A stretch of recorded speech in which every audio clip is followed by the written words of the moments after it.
welcome to the channel. This is a quick documentary on osteochondritis and what it was like to recover from surgery as a result of osteochondritis. So something I was born with.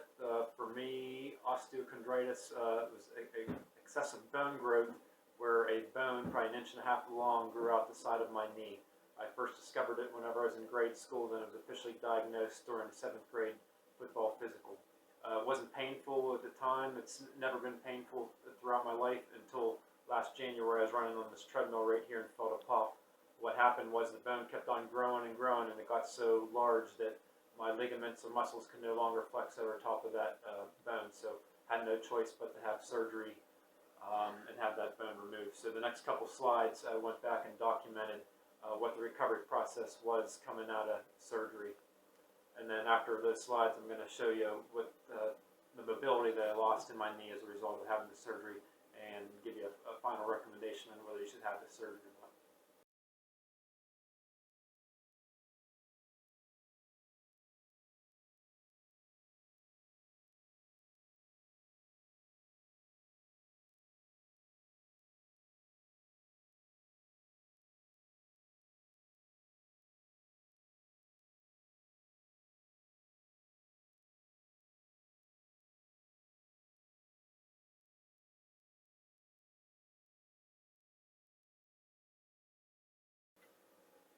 So here I want to demonstrate the loss of mobility that I have in my knee as a result of the surgery. So this is the non-surgery knee. As you can see, I could bend it back and stretch it all the way back to my butt now.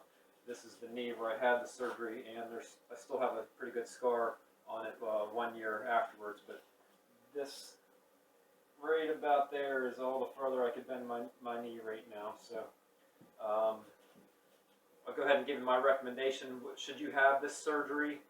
No, absolutely not, unless you could physically you're not able to run anymore. It was a pretty painful surgery, and takes a long time to recover. Whenever I went to the doctor and he was telling me what the recovery process was going to be, he said this was no big deal. If you were a college athlete being drafted to the pros would still draft you. I think he was lying to me. I think there's no way that if I was a college football player and had this that loss of a year or 6 months to a year fitness, and then still not having full mobility afterwards, I think there's no way I would have been able to been drafted.